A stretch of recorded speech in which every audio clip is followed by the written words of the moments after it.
तो दोस्तों स्वागत है आप लोगों का हमारे यूट्यूब चैनल महान सर में। और दोस्तों जैसा कि आपको पता है हमने इंडियन पॉलिटी की क्लास स्टार्ट कर दी है। कल इसका एक जो फर्स्ट लेक्चर था वो हो भी चुका है, जिसमें हमने कुछ बेसिक बातें की थी। और आज हम इसके आगे का पढ़ेंगे, लेकिन थोड़ा सा उसका रिवाइज कर लेते हैं कि कल हमने क्या देखा था। 1 मिनट में वो देख लेते हैं, फिर आगे की तरफ बढ़ते हैं। और इससे पहले अगर आप लोग चैनल पे नए हैं तो चैनल को सब्सक्राइब कर लें और बेल आइकन को प्रेस कर लें, ताकि वीडियो की नोटिफिकेशन आप लोगों को मिलती रहे और आप लोग देख पाएँ हमारी क्लास सबसे पहले। तो बढ़ते हैं आगे और देखते हैं कल हमने क्या पढ़ा था, फिर आगे की तरफ बढ़ते हैं। कल हमने जो पढ़ा था, हमने पढ़ा था why the need of constitution to us, हमको संविधान की ज़रूरत क्यों है। तो हमने आपको बताया था कल की क्लास में कि इंसान कितना ही अच्छा हो, कितना ही विवेक बुद्धि से काम ले, लेकिन कभी कभी वो अपने हितों के लिए, अपने लाभ के लिए किसी न किसी का बुरा कर सकता है। इसीलिए कानून का होना ज़रूरी है। ये हमने ऐसा कल की क्लास में देखा था, और आप चाहें तो उस क्लास को देख सकते हैं, तो बहुत अच्छे से मैंने उसमें समझाया है। फिर हमने क्या है इसमें, ये हमने इसका सिलेबस डिस्कस किया था। उसके बाद हम आए थे कि राज्य क्या है, और हमने आपको बताया था कि राज्य क्या है, उसके अंगों के बारे में बात की थी। उसकी सारी की सारी हमने जो भी चर्चा थी की थी आगे। फिर हमने उसके शासन तंत्र के बारे में बात करी थी, विधायिका, कार्यपालिका, इनके काम के बारे में। और जो चौथा स्तंभ हमारा था क्या, मीडिया, उसके बारे में भी हमने बात की थी। फिर हमने क्या बताया था आपको, वैसे ही आपकी विधायिका के बारे में जब हम बात कर रहे थे तो इसके हमने अनुच्छेद को भी देखा था। क्या देखा था हमने, इसके अनुच्छेदों को भी देखा था कि विधायिका किस अनुच्छेद में है, कार्यपालिका और ये आपका न्यायपालिका किन किन अनुच्छेदों में है। फिर हमने केंद्रीय विधायिका की बात की थी, जिसमें संसद, राज्यसभा, लोकसभा, राष्ट्रपति। राज्य विधायिका की बात की थी, विधान परिषद, विधानसभा और राज्यपाल, इनके आर्टिकल्स भी इसमें लिखे हुए हैं। फिर आगे की तरफ हम बढ़े तो हमने इनकी कार्यपालिका के बारे में देखा था। राज्य की कार्यपालिका और जो केंद्र की कार्यपालिका, इन दोनों के बारे में हमने पढ़ा था। तो इसमें हमने पिछली क्लास का ये रिवीजन है, तो 1 मिनट में हमने सारा कुछ इसमें क्या है, ये राज्य की आपकी कार्यपालिका है। और फिर हमने क्या देखा था, न्यायपालिका। किसकी न्यायपालिका, न्यायपालिका जो है वो हमारी इंटीग्रेटेड न्यायपालिका, एक ही हमारी न्यायपालिका है। ऊपर क्या है हमारा सर्वोच्च न्यायालय है, उसके बाद में हाई कोर्ट है, उसके बाद क्या है आपके अधीनस्थ न्यायालय हैं। तो ये एकीकृत क्या है हमारी न्यायपालिका है। अब हम बढ़ते हैं आगे की तरफ। आगे की तरफ बढ़ते हैं। आज हम जो पढ़ेंगे, आज हम ये पढ़ने की कोशिश करेंगे कि हमारा जो संविधान है वो बना कैसे है, इसके पीछे की पूरी कहानी समझेंगे। और फिर अगर ये कहानी आप लोग समझ जाते हो तो आप लोग भी इस संविधान को बनाने के योग्य हो सकते हो। कहने का मतलब ये है कि कहानी को आपको समझना बहुत ज़रूरी है। आपको खुद पता लगेगा कि ये संविधान बना क्यों, बनने का कोई ना कोई रीज़न आया होगा, तभी ये संविधान बनाया गया होगा। जब ये बनाया गया होगा तो क्या क्या परिस्थितियाँ रही होंगी। तो अगर वो परिस्थितियाँ आप समझेंगे तो आप खुद भी समझ पाएंगे कानून कैसे बनता है, और अगर आप उस स्थिति में होते तो आप उसको कैसे हैंडल करते, ये सारी बातें आपको समझ में आएंगी। तो भारत का संवैधानिक इतिहास हम पढ़ेंगे, जो कि 1773 से लेके 1947 तक संविधान का निर्माण ही चलता रहता है। तो सबसे पहले देख लेते हैं कि भारत में उससे पहले कुछ विदेशी ताकतें आई थीं, कुछ विदेशी शासन, विदेशी लोग आए थे जिन्होंने भारत पे ट्रेड भी किया और बाद में उन पे रूल भी किया था। तो उनको समझना बहुत ज़रूरी है। क्या है, सबसे पहले जो कुछ कंपनियां आई थीं, ये आपकी क्या हैं, कंपनियां हैं। पुर्तगाल है, ब्रिटेन है, डच जिनको नीदरलैंड भी बोला जाता है, डेनिश, फ्रांसीसी। अब ये क्या है, यूरोपीय कंपनियों के निर्माण का क्रम है। क्या है, यूरोपीय कंपनियों का निर्माण का क्रम हम पढ़ रहे हैं, जिसमें क्या है, सबसे पहले हमारी पुर्तगाल की जो कंपनी है वो बनती है। और पुर्तगाल की कंपनी 1498 में एस्तादो द इंडिया के नाम से बनती है। ब्रिटेन की कंपनी 1600 में बनती है, ईस्ट इंडिया कंपनी के नाम से इसका नामकरण होता है। फिर डच ईस्ट इंडिया कंपनी बनती है 1602 में, और उसके बाद डेनिश ईस्ट इंडिया कंपनी बनती है 1616 में, और उसके बाद फ्रांसीसी ईस्ट इंडिया कंपनी बनती है, जो कि 1664 में इसका निर्माण होता है। ये तो था इनके बनने का क्रम, इनके निर्माण का क्रम। अब हम आगे की तरफ जब बढ़ रहे हैं तो हम इसके देखेंगे ये भारत में कब आई थी। तो भारत में इनके आने का क्रम भी लगभग सेम ही रहता है, लेकिन थोड़ा सा इसमें क्या है, चेंजेस आता है। देखिए, पुर्तगाल की जो कंपनी थी वो 1498 में बनी थी, और इनके जो आने का, ये यहाँ पे देख लेना कि यहाँ आगमन का क्रम है, भारत में यूरोपीय कंपनियों का आगमन। तो ये 1498 में बनी थी एस्टाडो द इंडिया कंपनी, और 1498 में ही भारत में आई थी। फिर उसके बाद क्या है, जो हमने अभी पढ़ा था कि ब्रिटिश ईस्ट इंडिया कंपनी 1600 में बनी थी, लेकिन ब्रिटिश ईस्ट इंडिया कंपनी आती कब है, 1608 में आती है, 1608 में आती है। और डच ईस्ट इंडिया कंपनी जो कि 1602 में बनी थी, और ये 1604 में भारत में एंट्री ले लेती है, 1604 में। तो ये इसका थोड़ा सा क्रम उलट है। सबसे पहले पुर्तगाल, उसके बाद डच आया, फिर ब्रिटेन आया, ब्रिटेन तीसरे नंबर पे आए थे। उसके बाद डेनिश आए थे, और डेनिश कंपनी कब बनी थी, 1616 में। और ये कब आई थी भारत में, 1620 में भारत में आई थी। फ्रांसीसी कंपनी 1664 में बनती है, और वो बनती ही इसलिए है ताकि भारत के साथ ट्रेड किया जा सके, भारत के साथ व्यापार किया जा सके। तो वो 1600 में ही भारत में एंट्री ले लेती है। लेकिन इसकी जो पहली कोठी होती है, पहली फैक्ट्री जो इसकी खुलती है, वो 1668 में सूरत में खुलती है। तो ये बात आप याद रखना। अब आगे की तरफ बढ़ते हैं, इनका एक साथ में इनका दोनों का देख लेते हैं क्रम, ताकि आप लोग एक बार में दोनों क्रम आपको याद हो सकें। देखिए यहाँ पे क्या है, ये यूरोपीय कंपनियां हैं, या यूरोपीय देश बोल लीजिए, यूरोपीय देश हैं तो उन्हीं की कंपनियां होंगी। और निर्माण वर्ष ये है इनका 1498 में पुर्तगाल, 1600 में ब्रिटेन, डच 1602 में, डेनिश आपका 1616 में, फ्रांसीसी 1664 में। अब इनके आने का क्रम देखिए, इनके आने का क्रम, डच जो पुर्तगाल जो है वो 1498 में आए, ब्रिटेन 1608 में आए, डच आपके 1604 में आए, कहीं कहीं पे आपको इसमें 5 भी लिखा मिलेगा, डेनिश आपके 1620 में आए, और फ्रांसीसी आपके 1664, या फिर कहीं कहीं आपको 68 भी मिल सकता है, क्योंकि जो फ्रांसीसियों की कंपनी थी ना, वो 1668 में ही इस्टेब्लिश हुई थी भारत में। पहले उन्होंने अपनी सूरत में जो फैक्ट्री खोली थी वो 1668 में खोली थी, तो वो भी आप याद रखना। आगे की तरफ बढ़ते हैं।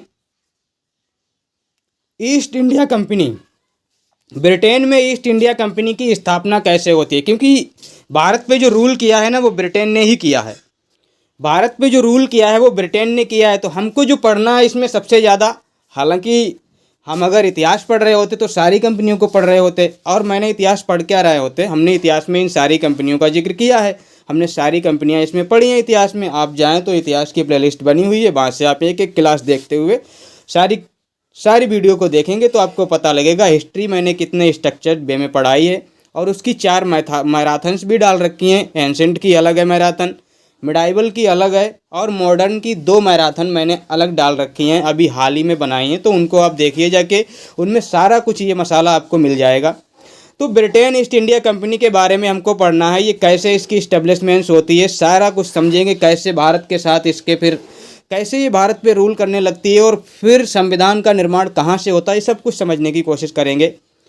तो 2 व्यक्ति होते हैं, जॉन बट और जॉर्ज वाइट, ये 2 व्यक्ति होते हैं, इनके द्वारा इस कंपनी को स्थापित किया जाता है, ब्रिटिश ईस्ट इंडिया कंपनी को। कब स्थापना होती है इसकी, 31 दिसंबर 1600 में, और कहीं कहीं मिलेगा 31 दिसंबर 1500 में, क्योंकि 31 दिसंबर के बाद अगली जो तारीख आती है वो 1 जनवरी आती है। अगर वो सन 1500 थी तो अगली में क्या हो जाएगी, 1600 हो जाएगी, इसीलिए कहीं कहीं 1500 मिलता है, और वो सही भी मुझे लगता है। लेकिन आप 31 दिसंबर 1600 याद रखिए, ये ज़्यादातर आपको मिलेगा। और इसमें जो शामिल लोग थे उनको कोर्ट ऑफ डायरेक्ट क्या कहा जाता था, कोर्ट ऑफ डायरेक्टर्स कहा जाता था, जो लोग इसके हिस्सेदार थे इस कंपनी के। और इसके जो हिस्सेदार थे वो 24 थे, मतलब 24 लोगों ने मिलके इस कंपनी को इस्टेब्लिशमेंट किया था, जिनमें स्थापना किसके द्वारा की गई थी, जो व्यक्ति थे जॉन बट और आपके क्या थे, जॉर्ज वाइट, इनके द्वारा इसकी स्थापना की जाती है। ठीक है, अब जब इसकी स्थापना की जाती है तो उस समय भारत पे नहीं, ब्रिटेन में जो रानी होती हैं वो एलिजाबेथ प्रथम होती हैं, जो क्वीन होती हैं एलिजाबेथ प्रथम होती हैं, और उनके द्वारा 15 वर्ष का एक चार्टर दे दिया जाता है, एक तरीके से एक फरमान दे दिया जाता है, एक अधिकार पत्र दे दिया जाता है, और कहा जाता है कि जाओ आप व्यापार के लिए जाओ, भारत के साथ इनको व्यापार के लिए 15 वर्ष के लिए इनको क्या कह दिया जाता है, छूट दे दी जाती है कि आप जाओ भारत के साथ अब व्यापार करो जाके। तो 15 वर्षीय चार्टर किसने दिया था, एलिजाबेथ प्रथम ने दिया था, किसके लिए, व्यापार के लिए। यहाँ पे रूल करने के लिए कोई बात नहीं की, यहाँ पे कहा था आप जाओ भारत के साथ व्यापार करो, और भारत में बहुत ऐसी ऐसी चीज़ें हैं जो जिससे हमको बहुत सारा धन प्राप्त होगा। तो ये भारत के साथ क्या करने आए थे, ट्रेड करने आए थे। अब होता क्या है, एक घटना घटित होती है 23 जून 1757 को। कब? 23 जून 1757 को प्लासी का युद्ध होता है। कहाँ पे? ये बिहार में होता है। और ये जो युद्ध होता है ये किनके बीच होता है? ईस्ट इंडिया कंपनी के होते हैं रॉबर्ट क्लाइव, जो गवर्नर होते हैं ईस्ट इंडिया कंपनी के, वो रॉबर्ट क्लाइव होते हैं, और उनके बीच। और इधर आपके होते हैं सिराजुद्दौला, भारतीय नवाब सिराजुद्दौला होते हैं, बंगाल के नवाब सिराजुद्दौला होते हैं, उनके बीच ये युद्ध होता है। अब होता इसमें यह है कि सिराजुद्दौला तो हार जाते हैं, इनका पतन हो जाता है, इनकी डेथ हो जाती है। और ये जो मीर जाफ़र होता है ये सिराजुद्दौला का ही सैनिक होता है, ये अंग्रेज़ों से मिल जाता है, इसी वजह से सिराजुद्दौला हार जाते हैं। और बाद में जो कठपुतली नवाब बनता है, मतलब नवाब बना दिया जाता है सिर्फ और सिर्फ किसको? मीर जाफ़र को। एक कठपुतली नवाब। कठपुतली नवाब आप समझते ही होंगे क्या होता है, अगर नहीं जानते हैं तो इतिहास की क्लास में जाके पढ़ना, वहाँ पे मैंने सब कुछ इसके बारे में बताया है। अब मीर जाफ़र जब बनता है तो इसकी भी अंग्रेज़ों से फिर बनती तो है नहीं, तो फिर एक युद्ध होता है 22 अक्टूबर 1764 को।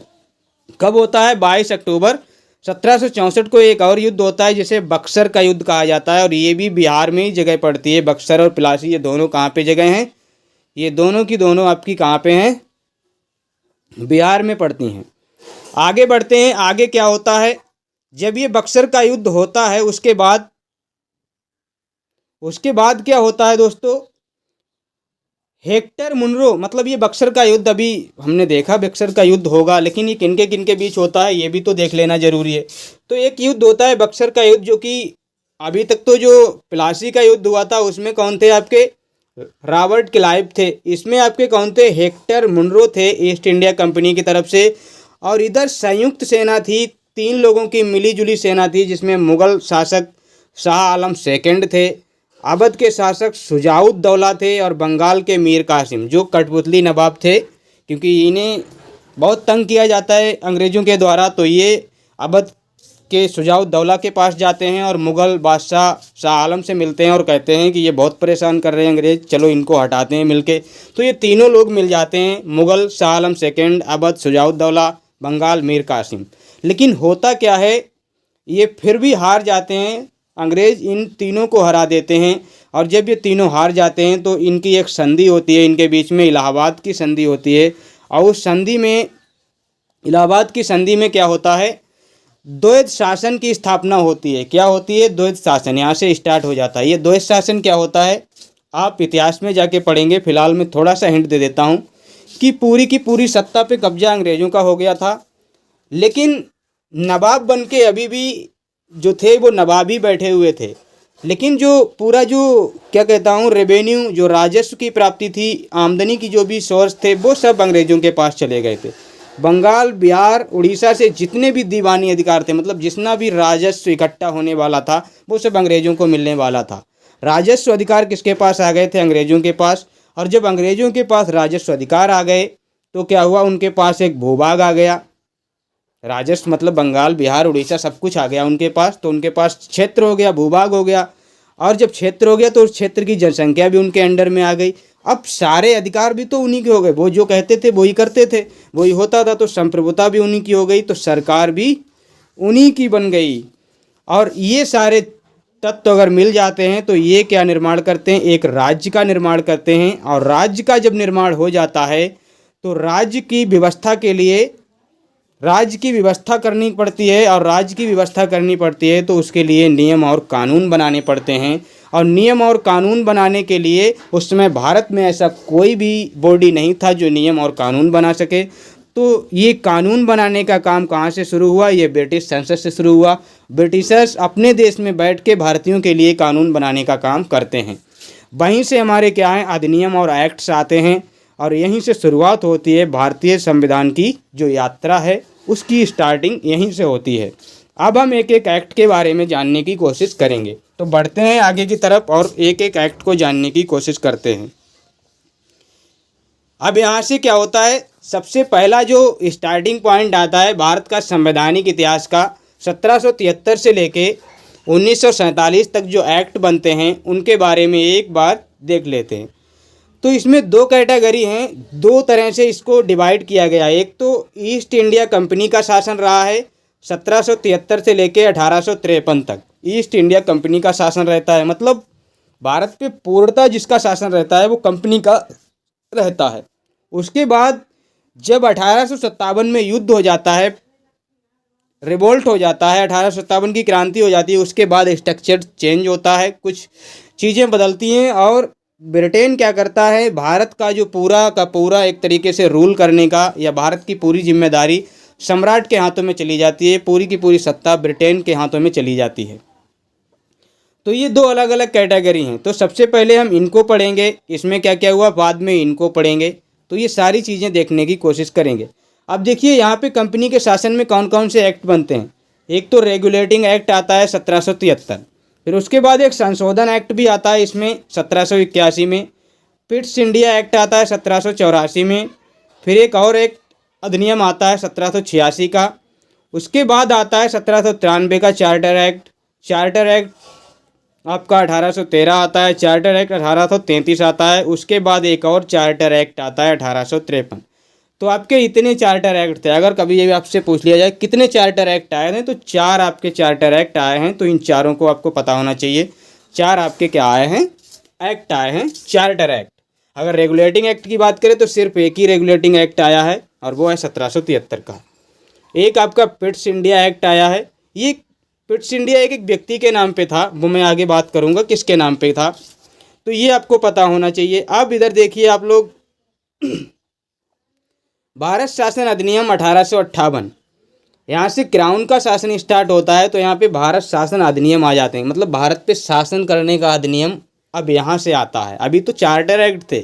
चार्टर एक्ट एक तरीका का क्या होता है, आपको एक मतलब एक लिमिटेड टाइम पीरियड के लिए आपको ये दे दिया जाता था कि आप इतने के लिए व्यापार करो। इसमें व्यापार की बात थी चार्टर में, और ये आपका क्या था, पूरा का पूरा शासन की बात थी।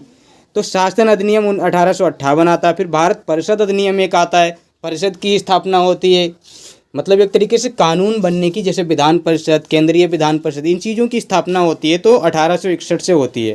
फिर 1892 का एक एक्ट आता है, भारत परिषद अधिनियम। भारत परिषद अधिनियम मोर्ले मिंटो सुधार 1909 आता है आपका। और भारत शासन अधिनियम मोंटेग्यू चेम्सफोर्ड सुधार 1919 आता है। और भारत शासन अधिनियम 1935 आता है, गवर्नमेंट ऑफ इंडिया एक्ट 1935। उसके बाद आपका क्या आता है, भारतीय स्वतंत्रता अधिनियम आता है। इतने सारे एक्ट आपके आते हैं।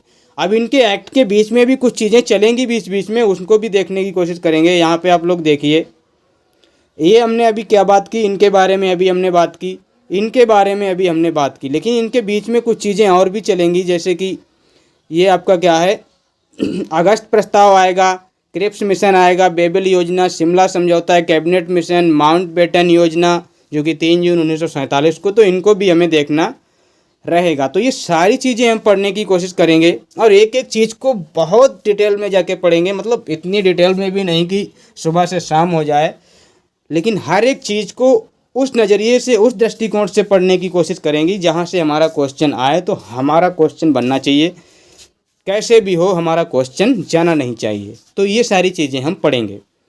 अब आज की क्लास जो है दोस्तों वो यहीं तक रहती है। अगर आप लोगों को क्लास अच्छी लगी है, कल से हम इसके सारे एक्ट पढ़ेंगे, एक एक एक्ट 1773, 86 का, 84 का, 92, 93 जो भी एक्ट आएंगे सारे हम पढ़ेंगे। तो अगर क्लास आप लोगों को अच्छी लगी है तो क्लास को लाइक कीजिएगा, और अगर चैनल पर नए थे तो चैनल को सब्सक्राइब कर लीजिए, बेल आइकन को प्रेस कर लीजिए ताकि वीडियो की नोटिफिकेशन आप लोगों को मिलती रहे। और अगर आप लोगों को इसकी PDF चाहिए तो PDF के लिए हमारा टेलीग्राम चैनल ज्वाइन कर लें महान सर के नाम से, और या फिर इसकी PDF मैं डिस्क्रिप्शन में भी दे दूंगा, तो वहाँ से भी डाउनलोड कर सकते हैं। और अगर आप लोगों ने अभी तक मेरे हिस्ट्री की क्लासें नहीं देखी हैं तो हिस्ट्री की क्लासें चैनल पे जाइए, प्लेलिस्ट में जाइए, हिस्ट्री नाम करके एक आपको क्या मिलेगी, प्लेलिस्ट मिलेगी, उसमें आपकी लगभग 71 क्लासें होंगी, तो उसको देख सकते हैं आप। या फिर मैंने एक हिस्ट्री मैराथन करके बना रखा है, उस पर आप जाइएगा, 4 क्लासें आपको मिलेंगी, उसमें आप पूरा वही हिस्ट्री पढ़ पाएंगे जो मैंने 71 क्लासों में बनाया है। पूरा का पूरा सेम मैंने वही उसको ऐड करके दे दिया है। तो अगर आप लोगों को वीडियो अच्छी लगी है तो लाइक और शेयर करके ही जाइएगा। फिर मिलते हैं नेक्स्ट वीडियो में, तब तक के लिए धन्यवाद।